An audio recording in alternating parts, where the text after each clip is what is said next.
एक खूबसूरत सुबह फुरफुरी नगर में मोटू और पतलू चाय वाले के खोखे के बाहर बैठे चाय और गरम गरम समोसे एंजॉय कर रहे थे। अचानक डॉक्टर झटका दौड़ते हुए आए। उनके चेहरे पर बहुत जोश था। डॉक्टर झटका, मोटू, पतलू, मैंने एक शानदार इजाद की है, एक time machine. Patlu, time machine? क्या ये वाकई काम करती है? डॉक्टर झटका, बिल्कुल, इसमें हम किसी भी समय में जा सकते हैं। मोटू, ये तो कमाल हो गया, चलो हम पहली सफर पर चलते हैं।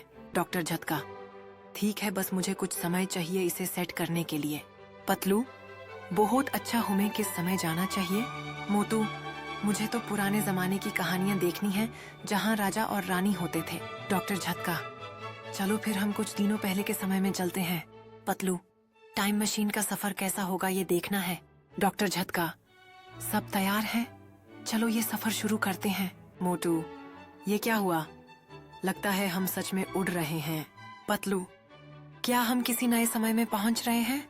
डॉक्टर झटका, हाँ, थोड़ी देर में हम एक नया समय देखने वाले हैं। डॉक्टर झटका ने मुस्कुराते हुए कहा, बिल्कुल, आओ इसे एक साथ चेक करते हैं। मोटू, जो हमेशा नई चीजों में दिलचस्पी लेते हैं, खासकर अगर खाने से रिलेटेड हो, फौरन मशीन में बैठ गए। पतलू ने हिचकिचाते हुए उनका साथ दिया क्योंकि उन्हें अंदाजा था कि कोई ना कोई मुसीबत जरूर आने वाली है। डॉक्टर झटका ने चंद बटन दबाए और मशीन से जोरदार आवाजें आना शुरू हो गईं। मोटू की आंखें चमक गईं जब उन्होंने देखा कि मशीन का डिस्प्ले स्क्रीन पर एक अजाब सा एनिमेशन शुरू हुआ। पतलू ने टेंशन से कहा, मुझे नहीं लगता कि ये ठीक है, कुछ भी हो सकता है। मोटू ने उन्हें तसल्ली देते हुए कहा, अरे यार, चिंता मत करो, ये तो सिर्फ एक मजाक होगा। जैसे ही मशीन चलनी शुरू हुई, एक चमकदार लाइट ने दोनों के चेहरे पर हैरानी डाल दी। डॉक्टर झटका ने मुस्कान के साथ कहा, अब हम इस मशीन का असल राज जानने वाले हैं। मोटू ने उत्साह से चीख कर बोला, चलो देखते हैं क्या होता है। जैसे ही मशीन ने एक जोर से झटका दिया, दोनों दोस्त एक दूसरे की तरफ देखें। उनके चेहरे पर हैरानी थी। फिर अचानक मशीन ने एक अजीब सा शोर मचाया और उन्हें एक नए डायमेंशन की तरफ खींच लिया। जब उन्होंने आंखें खोली तो उन्हें एक बिल्कुल नए और रंगीन दुनिया का नजारा दिखाई दिया। अचानक वो खुद को एक अजीब जंगल में पाते हैं। एक जोरदार दहाड़ सुनाई दी और वो उछल पड़े। एक बड़ा सा टी-रेक्स डायनासोर उनकी तरफ देख रहा था। मोटू, पतलू, ये मशीन हमें कहाँ ले आई? ये तो एक बड़ा सा मुर्गा लग रहा है। पतलू, मोटू, ये मुर्गा नहीं, डायनासोर है, भागो। दोनों की दिल की धड़कन तेज हो गई जैसे ही टी-रेक्स उनके पीछे भागना शुरू किया।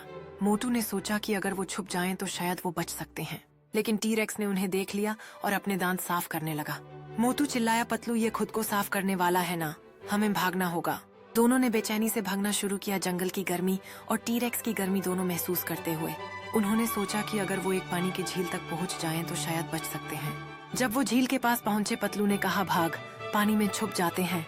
जैसे ही दोनों पानी में कूदते हैं, टी-रेक्स उनके पीछे आ जाता है और पानी में झलकता है। टी-रेक्स पानी में अपना मुंह डालकर उन्हें ढूंढता है, लेकिन वो छुप जाते हैं। आखिरकार जब टी-रेक्स थक गया, वो वापस जंगल की तरफ चला गया। मोटू ने कहा, ये मजा आया, लेकिन अगले बार थोड़ा सोच समझ कर चलें। वो जान बचाकर दौड़ने लगे, मगर टी-रेक्स उनके पीछे था। डॉक्टर झटका ने फौरन रिमोट का एक बटन दबाया और अगले ही लम्हे वो गायब हो गए। अब वो एक मुस्तकबिल के शहर में पहुंच चुके थे जहां उड़ने वाली गाड़ियां और रोबोट्स हर जगह मौजूद थे। एक रोबोट पुलिसमैन ने उन्हें रोक लिया। तुम रजिस्टर्ड शहरी नहीं हो, तुम्हें हाई काउंसिल के सामने पेश किया जाएगा। कैरेक्टर्स के चेहरे पर डर और हैरानी थी जब रोबोट पुलिसमैन ने उन्हें पकड़ लिया। हाई काउंसिल के सामने पेश करने का ख्याल उनके लिए एक नया और खौफनाक तजुर्बा था। हाई काउंसिल ने उन्हें देखा और उनके चंद तकलीफ उठाने वाले सवालों ने उन्हें परेशान कर दिया। ये क्या है तुम्हारे पास और तुम यहाँ क्यों आए हो? एक काउंसिल मेंबर ने गुस्से से पूछा। उन्होंने अपनी कहानी सुनाई, टी-रेक्स से भाग कर आने का वाकया बयान किया। हाई काउंसिल ने उनकी कहानी सुनने के बाद बेमिसाल शोर मचा दिया। आखिरकार एक सीनियर मेंबर ने कहा, तुम्हें यहाँ रहने का मौका दिया जाएगा, मगर कुछ शर्तों के साथ। सबसे पहले तुम्हें टेक्नोलॉजी का इस्तेमाल सीखना होगा और सिटी के रूल्स को फॉलो करना होगा। उन्होंने कंटिन्यू किया, ये हमारे शहर का नया हिस्सा है और तुम्हें इसमें अपना हक हासिल करने के लिए मेहनत करनी होगी, उन्होंने कहा। मोटू की आंखें चमक रही थी जब उसने पतलू को देखा, ये कहते हुए, पतलू, ये सब तेरी वजह से हुआ है। पतलू ने हैरानी से जवाब दिया, मेरी वजह से? मशीन तो डॉक्टर झटका ने बनाई थी। डॉक्टर झटका ने घबरा कर एक और बटन दबाया और इस दफा वो सीधा फुरफुरी नगर वापस आ गिरे, वो भी चाय वाले के खोखे के सामने। मोटू ने फौरन एक समोसा उठाया और कहा, वाह, ये टाइम ट्रैवल बहुत खतरनाक है। मैं तो बस चाहता हूँ कि समोसे वक्त पर मिल जाएं।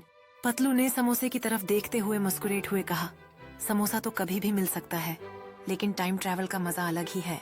मोटू ने अपनी आंखें चुदाते हुए कहा, अच्छा तो चलो अब हम एक नए एडवेंचर पर निकालते हैं। पतलू ने थोड़ा घबराते हुए कहा, लेकिन ये एडवेंचर कहाँ जाएगा मोटू? मोटू ने मुस्कुराते हुए कहा, डॉक्टर झटका की मशीन का इस्तेमाल करते हैं, शायद हम किसी नए और मजेदार जगह पर पहुँचे। पतलू ने थोड़ी हिचकिचाहट के साथ कहा, लेकिन क्या ये सेफ है मोटू? मोटू ने अपने हाथ उठाते हुए जवाब दिया, कोई डर नहीं पतलू, एडवेंचर ही तो जिंदगी है।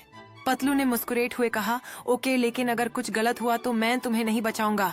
डॉक्टर झटका ने सर खुजाते हुए कहा, मुझे इस मशीन में कुछ खराबियां ठीक करनी होंगी। पतलू ने लंबी सांस ली और कहा, डॉक्टर झटका, खुदा का वस्ताब और कोई तजुर्बा मत करना। और यूं फुरफुरी नगर में एक और मजेदार और खतरनाक एडवेंचर खत्म हुआ। मगर कौन जानता है अगली दफा मोटू और पतलू कौन सी नई मुसीबत में फंसने वाले हैं। अगर आप मोटू और पतलू से प्यार करते हैं तो हमारे चैनल को सब्सक्राइब, लाइक और शेयर करें।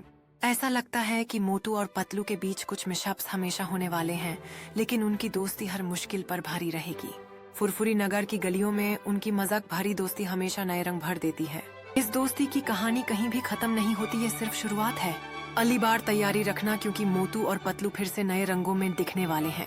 जब तक हम वापस न मिलें, अपनी मुस्कुराहट को मत भूलना और हमेशा याद रखें, दोस्ती में सब कुछ संभव है।